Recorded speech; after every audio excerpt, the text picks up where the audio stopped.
Meus queridos irmãos, paz do Senhor Jesus, é uma bênção nós estamos reunidos no nome do Senhor, no dia do Senhor, neste domingo, tendo a oportunidade, irmãos, de ouvirmos louvores, cantarmos louvores ao nome do Senhor e nesse momento ouvirmos a santa palavra do nosso Deus. Nós, aos domingos de dezembro, estaremos ministrando sobre o tema Nosso Grande Rei e nós estaremos aqui vendo hoje sobre o ministério de Jesus. Vimos na semana passada, iniciando com o pastor Erickson, sobre o nascimento do nosso Senhor, e hoje nós vamos um pouco além, vendo a respeito do ministério de Jesus, aqueles ofícios que ele assume para si. Abra, por favor, comigo, lá no Evangelho de Lucas, Evangelho no qual escreveu Lucas, capítulo de número 4, nós leremos do verso 16 ao verso 21.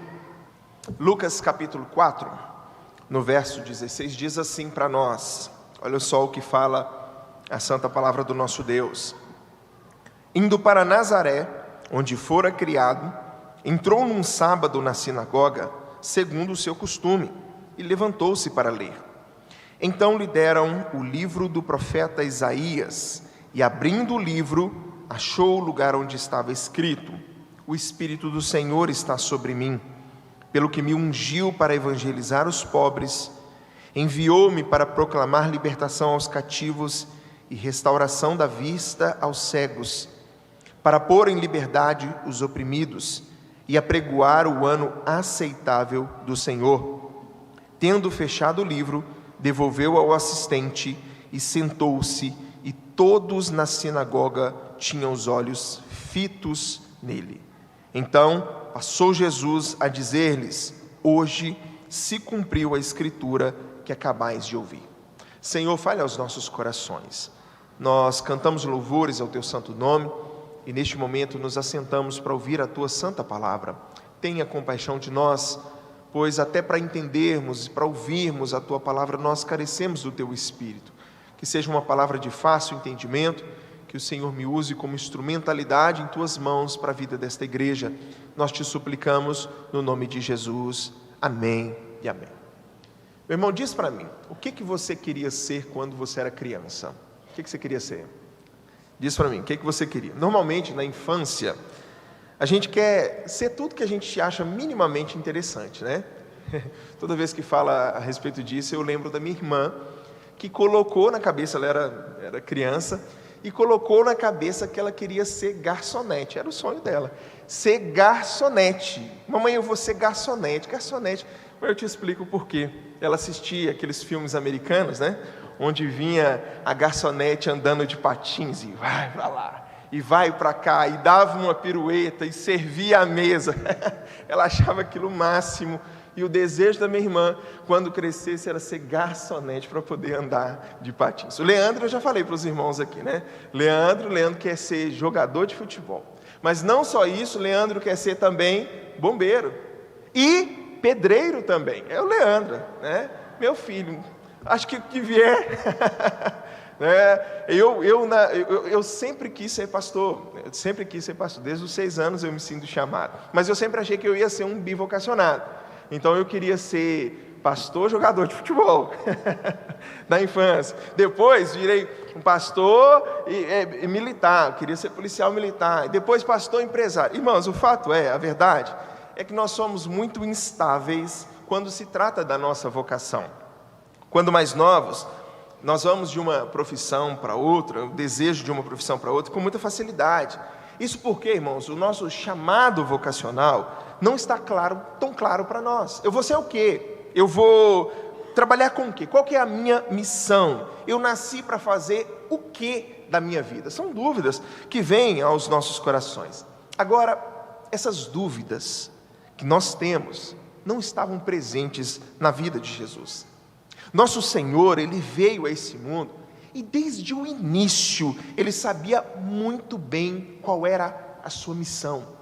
Qual era o motivo de estar entre nós? Isto porque, queridos, Jesus encarnado cumpre o que o Pai havia determinado antes da criação do mundo. Talvez você não saiba, mas o Cordeiro de Deus, que é Cristo, foi predito a sua morte antes do mundo ser mundo.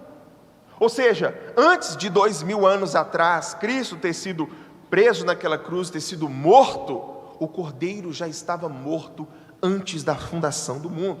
Apocalipse, no capítulo 3, no verso 8, está falando a respeito daqueles que vão adorar a besta, mas ele fala algo interessante para nós. Apocalipse 3,8 diz assim: e adorá-la-ão todos os que habitam sobre a terra. Todos que habitam sobre a terra, como assim? Aqueles cujos nomes não foram escritos no livro da vida do Cordeiro, que foi morto desde a fundação do mundo. Ou seja, irmãos, de uma maneira que é misteriosa para nós, a morte de Cristo já estava nos planos do nosso Senhor. Por isso, irmãos, que é tão significativa a vinda de Jesus. É por isso, irmãos, que não há como nós olharmos para textos, e eu gostaria que você abrisse, textos como Filipenses, por exemplo, Filipenses no capítulo de número 2, e a gente não ficar constrangido. Filipenses, carta do apóstolo Paulo aos Filipenses, no capítulo de número 2, a partir do verso 5 até o 11 aqui, vai mostrar para nós, irmãos, aquilo do que Cristo abdica para poder estar no nosso meio, sabendo daquilo que iria lhe acontecer. Olha só, Filipenses, capítulo de número 2, no verso 5, deixa aí Lucas marcado, mas abra aí Filipenses 2,5, que diz assim, olha: tende em vós, o apóstolo Paulo ensinando os filipenses, tende em vós o mesmo sentimento que houve também em Cristo Jesus, pois ele, subsistindo em forma de Deus, não julgou como usurpação ser igual a Deus, antes, a si mesmo se esvaziou. A palavra no grego aqui é uma palavra forte, a palavra kenosis, que é, irmãos, abrir mão de quem é. É como alguém que se despe das suas roupas. Ele está despindo da sua glória. E aí o texto vai dizer para nós, olha aqui, no verso 7, antes, a si mesmo se esvaziou, assumindo a forma de servo, tornando-se em semelhança de homens, e reconhecido em figura humana, e a si mesmo se humilhou, tornando-se obediente até a morte, e morte de cruz. Pelo que também Deus exaltou sobremaneira e lhe deu o nome que está acima de todo nome, para que ao nome de Jesus se dobre todo o joelho, nos céus, na terra e debaixo da terra, e toda língua confesse que Jesus Cristo é Senhor, para a glória de Deus. Ok, tem esse processo de que todo joelho há de se dobrar, de que toda língua há de confessar, mas antes, irmãos, há um processo voluntário de entrega. Sabendo o que iria acontecer, o Senhor assim faz. Olha o que nos é dito, irmãos. Jesus se esvazia, sabendo o que lhe esperava. Jesus se faz homem, como servo, sabendo o que lhe esperava. Jesus se humilha, porque todo esse processo é uma grande humilhação para uma divindade, sabendo o que lhe esperava. O Senhor não foi pego em momento algum de surpresa por aquelas coisas que estavam acontecendo, não. A gente tem que lembrar que Ele é Deus, e como Deus Ele sabia o que lhe aguardava, e ainda assim o Senhor se entregou por nós. Jesus nunca teve crise vocacional. Eu e você nós temos, eu e você saltamos de uma vocação para outra, mas o Senhor não.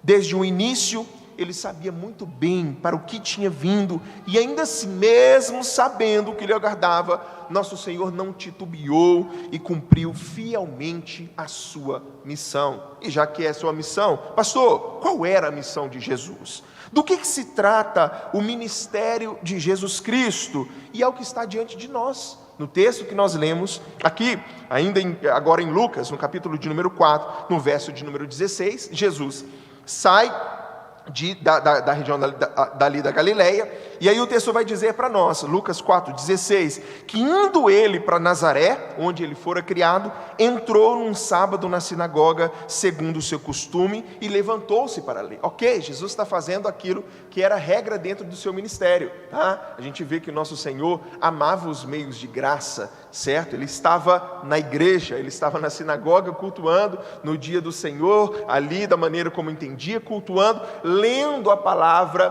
como lhe era de costume. Nosso Senhor valorizava os meios de graça, e ao adentrar o que nós lemos? Nós lemos o Senhor Jesus sendo responsável por aquele que traria a palavra, e o Senhor vai ler o texto que nós lemos durante a liturgia, onde Ele vai mostrar para nós que é aquela que é a sua missão, aquele que é o seu ministério. Ele veio para evangelizar os pobres, Ele veio para proclamar libertação aos cativos, restauração da vista aos cegos, para pôr em liberdade os oprimidos, apregoar o ano aceitável do Senhor. Jesus fala, irmãos, isso dentro daquele que é chamado seu ministério público.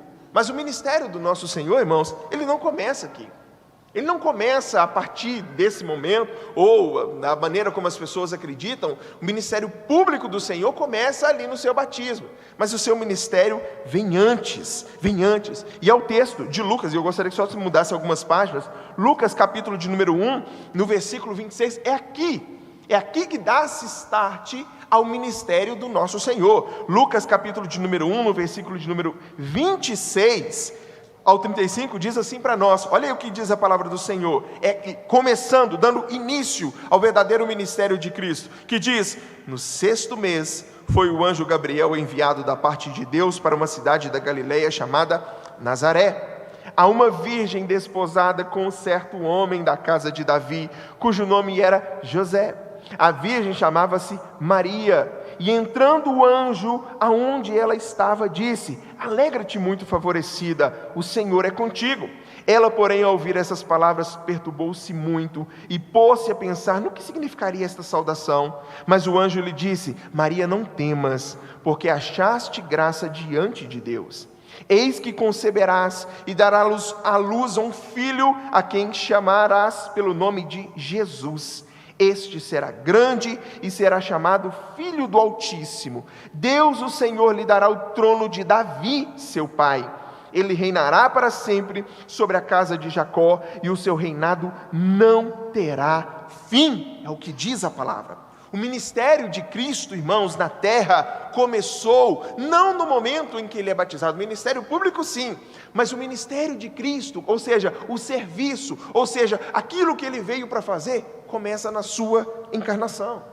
A Bíblia diz que por obra e graça do Espírito, Jesus foi concebido de uma jovem virgem de Nazaré, chamada Maria. Ou seja, mais uma vez fica claro para nós, irmãos, por meio do anúncio do anjo, que Jesus desce do céu, já sabendo o que lhe aconteceria, incumbido de uma missão.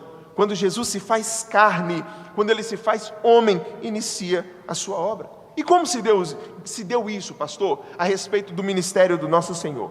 A gente sabe muito bem, contrariando, irmãos, a expectativa judaica de que o Messias prometido nasceria num berço de ouro, a Bíblia fala, irmãos, que Jesus nasce da maneira mais humilde que a gente poderia imaginar. Israel estava esperando um Messias político. A visão deles era essa, alguém para os libertar. A Escritura deixa bem claro que os judeus, irmãos, eles nutriam altas expectativas a respeito do Messias, mas voltado em fazer Israel brilhar novamente sobre as nações, livrando-os do jugo de Roma, passando por cima de todo mundo, sendo um homem extremamente influente, sendo um homem poderoso.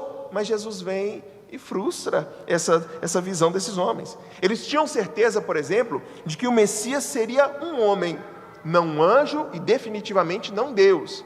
Não um homem qualquer, porque precisava ser um descendente de Davi, alguém para assumir o trono de Davi, para que se cumprisse todas aquelas promessas que haviam sido feitas no passado, mas, irmãos, definitivamente não seria um Deus.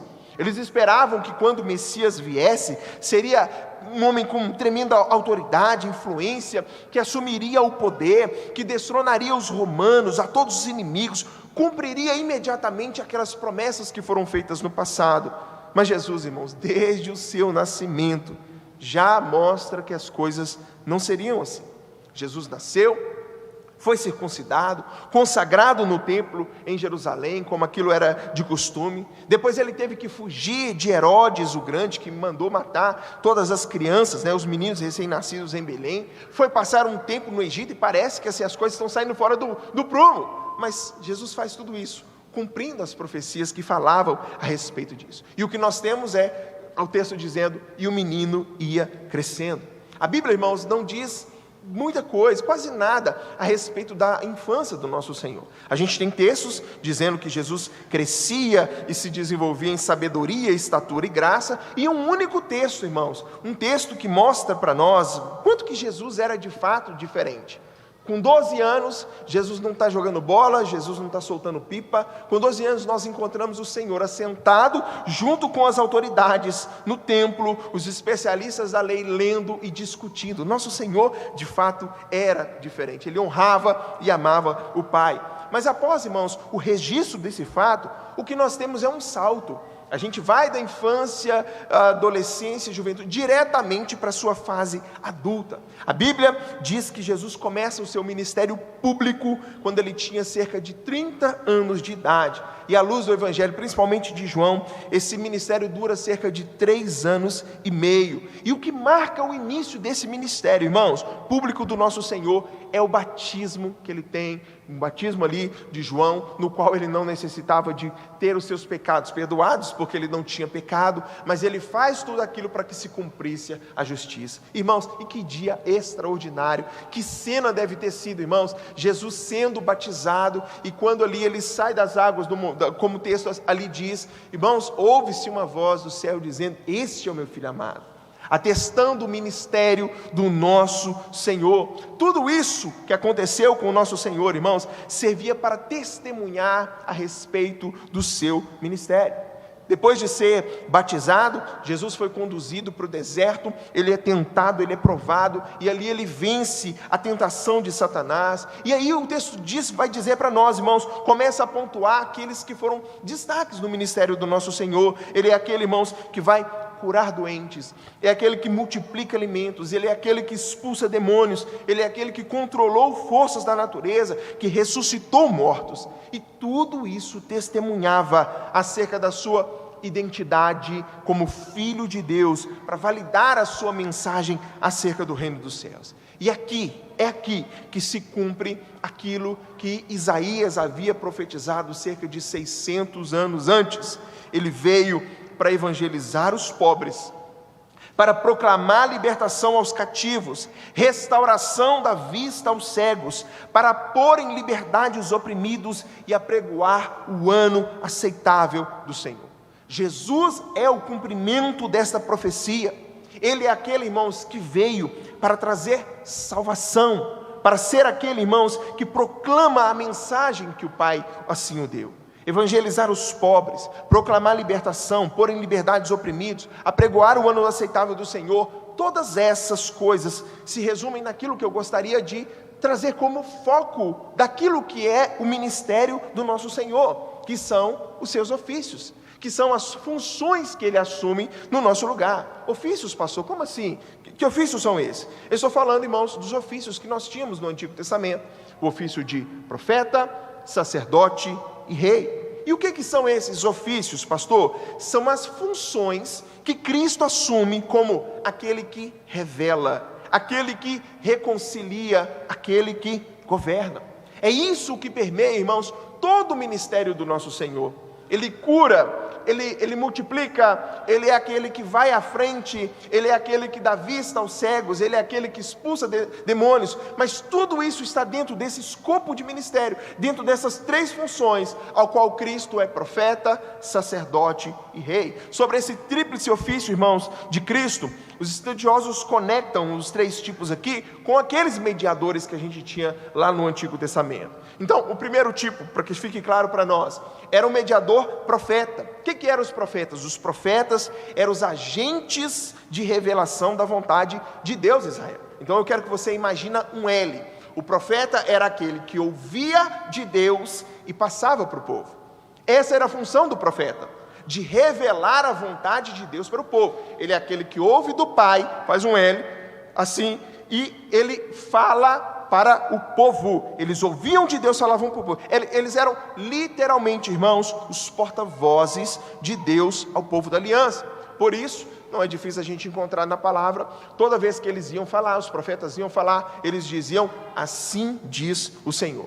O segundo tipo de mediador que nós temos, da vontade de Deus aos homens, era o sacerdote. E o L agora é o contrário, porque o sacerdote era aquele que ouvia da parte do povo e apresentava diante do Senhor.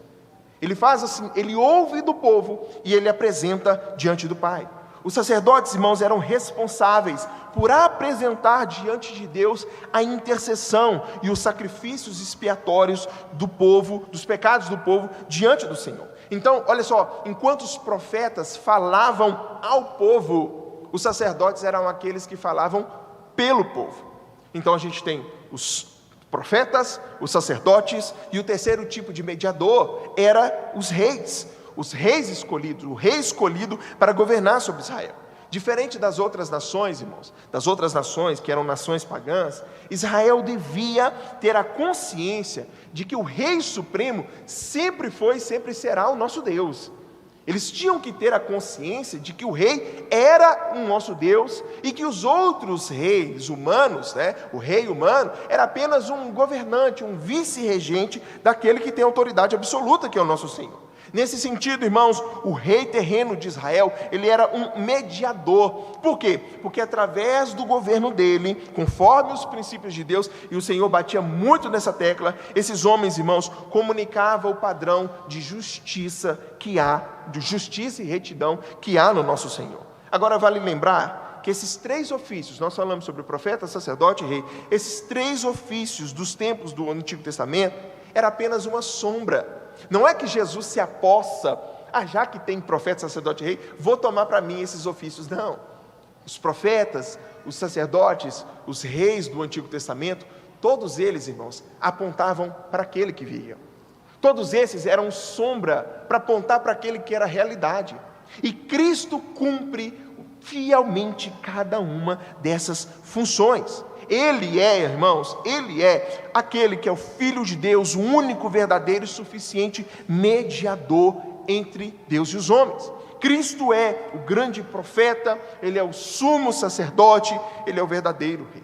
E aí, pastor, como é que é? Quando Cristo assume essas funções, como que nós temos? Primeiro, quando nós falamos do ofício de Cristo, de Jesus como profeta, por exemplo, o que nós estamos querendo dizer com isso? Como é que Jesus é profeta sobre o seu povo, sobre nós como seu povo? Nós estamos referindo, irmãos, ao fato de que Ele é quem revela a palavra, a vontade de Deus aos homens. Os profetas do Antigo Testamento eram os porta-vozes de Deus aos homens. Eles mediavam a comunicação divina na proclamação da palavra.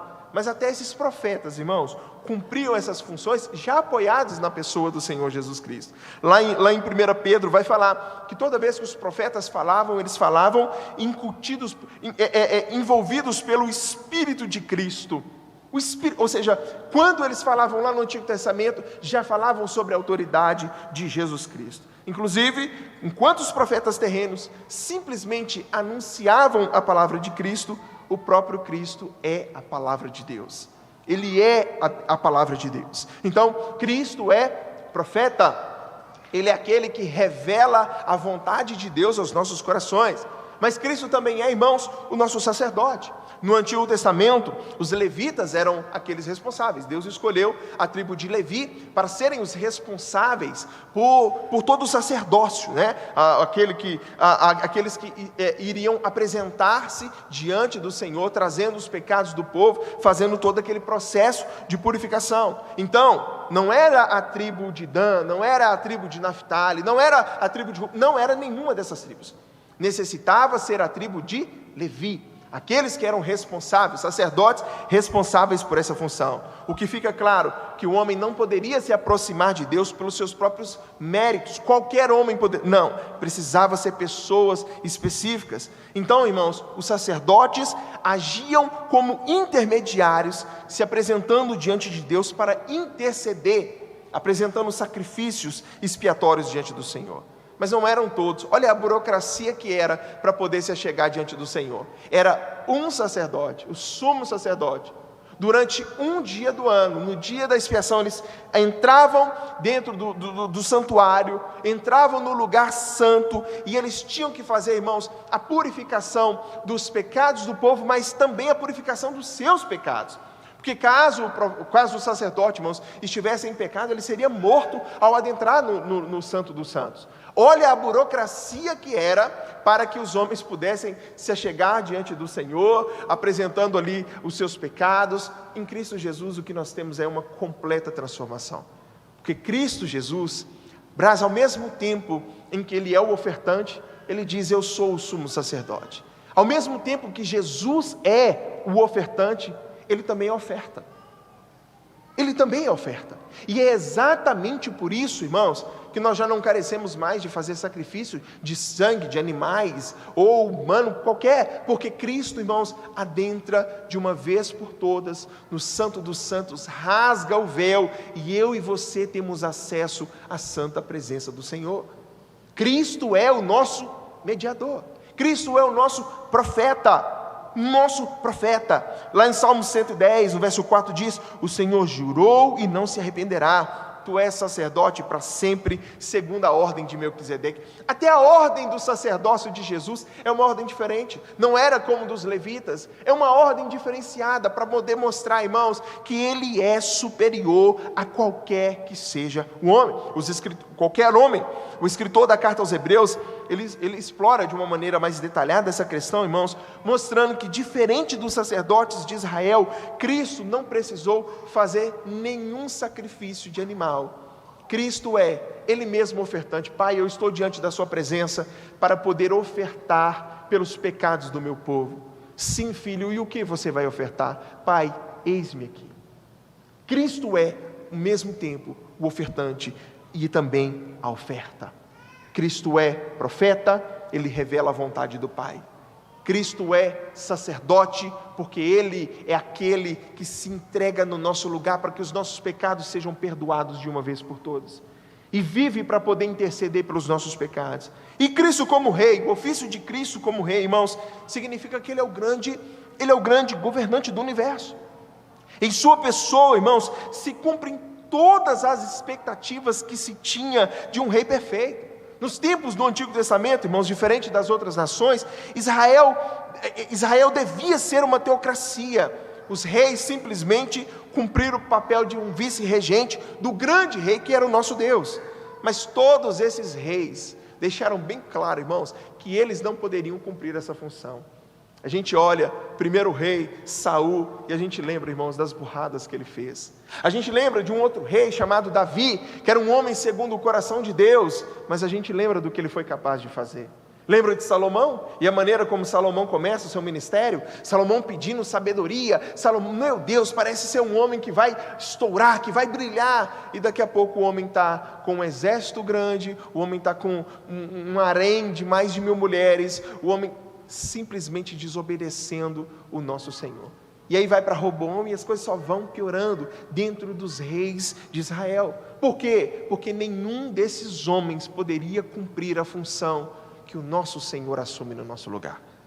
Mesmo Antigo Testamento já anunciava a vinda do Rei Supremo, do Rei perfeito, o nosso Rei, o verdadeiro Rei, aquele, irmãos, que cumpriria a missão fiel e perfeita, e seria aquilo que homem nenhum é capaz de fazer, homem nenhum é capaz de ser aquele, irmãos, que cumpre com obediência e fidelidade à vontade do Senhor. Cristo morreu, foi sepultado, ressurgiu em glória, e hoje está sentado à destra de Deus Pai, e reina, irmãos, sobre todas as criaturas, sobre todos aqueles que são seus. O ministério de Jesus se resume àquilo que Ele assume dentro dos seus ofícios. Cristo é profeta, Cristo é a verdade, o verbo encarnado, a Ele nós damos ouvidos. Cristo é a palavra de Deus, Ele é profeta. Cristo é o nosso sumo sacerdote. Ele é aquele, irmãos, que está à direita de Deus Pai, que se entregou para que os nossos pecados fossem perdoados de uma vez por todas. O nosso grande Rei se entregou para que os nossos pecados fossem perdoados.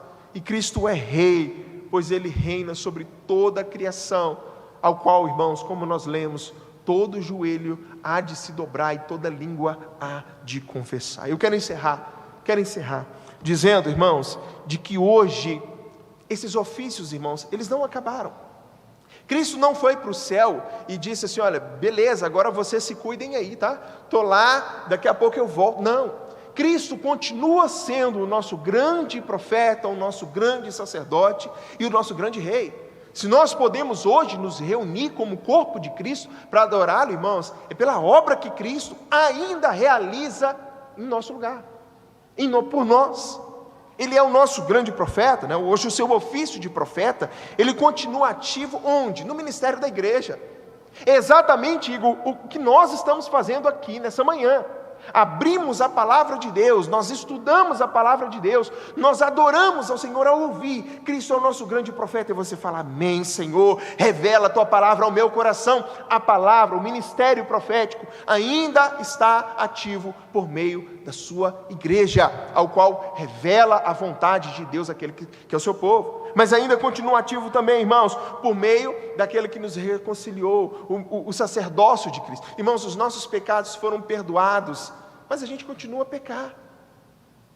Nós continuamos a pecar. Pastor, como é que a gente faz então? Porque, tudo bem, uma vez que nossos pecados foram perdoados, naquele momento em que a gente veio a Cristo, não, mas eu ainda peço perdão ainda hoje, eu posso ter certeza que meus pecados estão sendo perdoados? Quando eu olho para as Escrituras, irmãos, eu vejo que Ele vive, nós cantamos sobre isso hoje no nosso inário, Ele vive sempre para interceder por nós. Cristo está à direita de Deus Pai, e nesse momento diz: é verdade, Pai, o Marcos não merece, mas tenha misericórdia dele, Pai. Tenha misericórdia, lembra da minha obra. É verdade, é verdade. A Ramiorco não merece, mas Pai, lembra, Pai, que meu sangue foi vertido. Jesus vive a interceder por nós. Ele é o nosso grande sumo sacerdote. Por isso que nós podemos, irmãos, como é que nós poderíamos nos achegar diante do Senhor se fosse por nós mesmos? Mas Cristo rasgou o véu, nos introduziu à santa presença do nosso Deus, e nós temos esse livre acesso por um sacerdócio que permanece até hoje. Cristo é o nosso grande sumo sacerdote. E por fim, irmãos, hoje mesmo, Cristo reina no trono celestial. Ele reina, irmãos, não somente sobre a igreja. Porque a igreja está sobre o senhorio de Cristo? Está, mas o mundo também está, sobre todo mundo. Jesus está no controle do mundo, como está no controle da sua vida, tanto de maneira geral, quanto de maneira particular. Jesus é aquele que reina, Jesus é aquele que tem a história na palma das nossas mãos, ao qual nós podemos glorificar e bendizê-lo para todo sempre.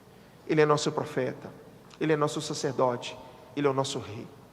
E por isso, queridos, gostaria que você ficasse de pé nesse instante, e nós vamos, enquanto o pastor Marcos, convido o pastor Marcos a vir à frente, nós vamos orar, agradecendo a Cristo pela entrega, agradecendo ao Senhor Jesus por aquilo que Ele fez e faz e continuará fazendo eternamente, vivendo sempre para interceder por aqueles que são seus.